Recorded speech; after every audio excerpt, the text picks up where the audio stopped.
One, we are demanding that the implementation date should be deferred.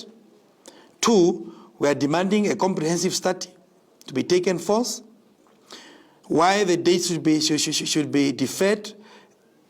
while we are waiting the study, and while we, the trade unions, are also consulting and bringing our experts to understand the scenarios of pension funds, and also looking at both the regulations and the standards thereof,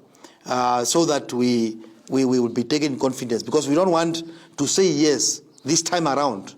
to things that is haphazardly introduced to us, and to the things that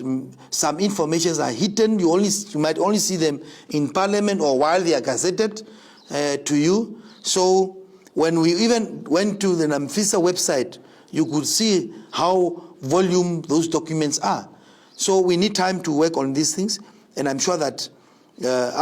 time from now to October will not be sufficient for the workers to go through this process, because we as institutions have exhaustive process of consultations. The draft FIMA regulation, which is set to be gazetted on 1st of October this year and will legally compel members of retirement funds to preserve 75% of their pension fund credits upon early withdrawal before the age of 55, has outraged many employees and some retirement fund institutions who alleged that they were not consulted. In a previous press briefing, NAMFISA's Chief Executive Officer, Kenneth Matomola, stated that there is still an interim period for parties to consult their members on the draft FIMA legislation. We have done our part to consult, and we believe that the other parties have done so. And if they haven't done so, let them go back to their constituencies and bring those, because we're still having this interim period for us to be able to report back to the minister, so that we can get that input from the public through their organized bodies, like the trustees, and if they have consumer lobbying groups, let them do so, so that we can look at that and we advise the minister appropriately.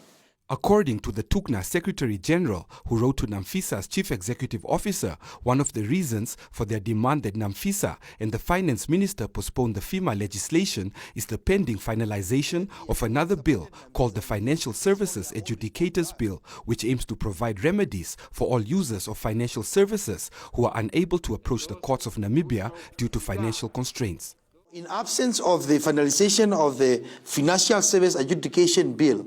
we feel that it's completely premature for this FIMA to come into effect. Hence, our take that the implementation date need to be deferred to a later stage, unless they can finalize the Financial Service Adjudication Bill into act, and then both of the legislations could be implemented simultaneously at the same time, so that when you are been aggrieved